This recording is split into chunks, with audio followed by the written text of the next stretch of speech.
எல்லோருக்கும் வணக்கம். 3ஆம் பாகத்தின் 35வது அத்தியாயம் கலங்கிய குளம்.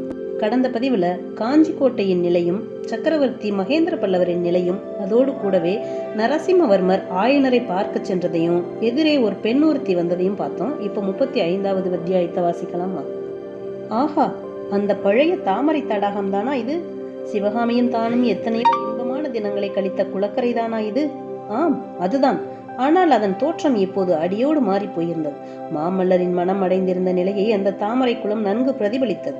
பளிங்கு போல் தெளிந்த தண்ணீர் ததும்பிக் கொண்டிருந்த தடாகத்தில் இப்போது பெரும் பகுதி சேராயிருந்தது. காண்போர் கண்களையும் உள்ளத்தையும் ஒருங்கே கவர்ந்து பரவசப்படுத்திய செந்தாமரை மலர்கள், குவிந்த மொட்டுக்கள், பச்சை வர்ண குடைகள் போல் கவிழ்ந்து படர்ந்திருந்த இலைகள், இவை ஒன்றும் இப்போது இல்லை.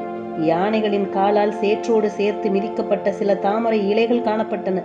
வாடி வதங்கிய இலைகளை உடைய தாமரை கொடிகள் துவண்டும் உலர்ந்தும் கிடந்தன.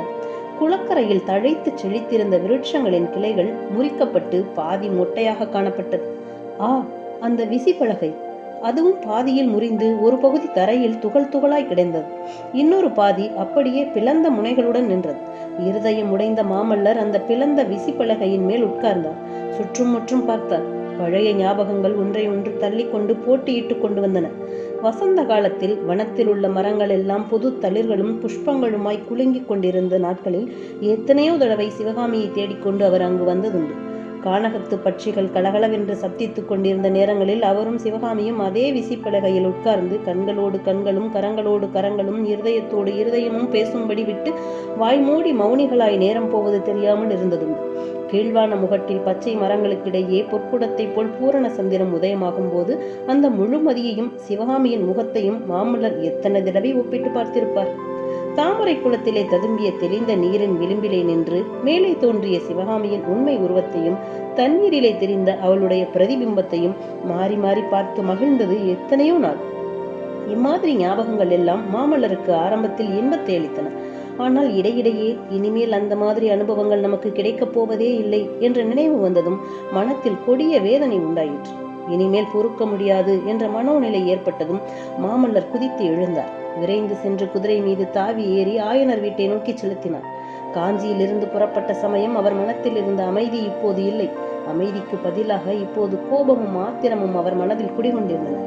சிவகாமியை கொள்ளை கொண்டு போன சலுக்க பகைவர்கள் மீது குரோதம் எழுந்தது. மூடத்தனத்தினால் சிவகாமியை பறிகொடுத்த ஆயனர் மீது கோபமாக வந்தது. புத்த பிக்ஷு மீது இன்னதென்று விவரமாகாத சந்தேகமும் கோபமும் ஏற்பட்டன. அந்த பாஷாண்டியினிடம் அவருக்கு எப்போதுமே நல்ல அபிப்பிராயம் கிடையாது. பிக்ஷு மனம் வைத்திருந்தால் சிவகாமியை காப்பாற்றி இருக்கலாம் அல்லவா? ஏன் காப்பாற்றவில்லை? ஏன் ஆயனரிடம் செய்தி ஒன்றும் சொல்லவில்லை? பிக்ஷு என்ன ஆனார்? எப்படி மாயமாய் மறைந்தார்? சிவகாமியின் அரங்கேற்றம் தடைப்பட்ட அன்றிரவு ராஜவிகாரத்தின் அருகில் புத்த பிக்ஷுவை சுட்டிக்காட்டி சக்கரவர்த்தி தமக்கு எச்சரித்திருந்தது மாமல்லருக்கு நேற்று நடந்தது போல் ஞாபகம் வந்தது. உடனே கோபம் தந்தையின் பேரிலேயே திரும்பிற்று.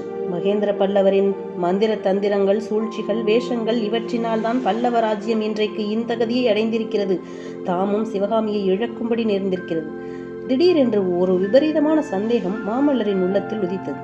ஒருவேளை சிவகாமி சிறைப்படும் வண்ணம் சூழ்ச்சி செய்தவர் மகேந்திர பல்லவர் தானா? இல்லாவிடில் எதற்காக தன்னை போர்க்களத்துக்கு அனுப்பிவிட்டு மண்டபப்பட்டு கிராமத்திலிருந்து சிவகாமியை தருவிக்கிறார்?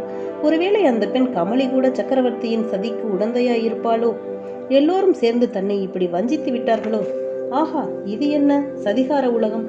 துரோகமும் தீவினையும் நிறைந்த சதிகார உலகம்! இத்தகைய மனோநிலையில் மாமல்லர் ஆயனர் வீட்டு வாசலுக்கு வந்து சேர்ந்தார்.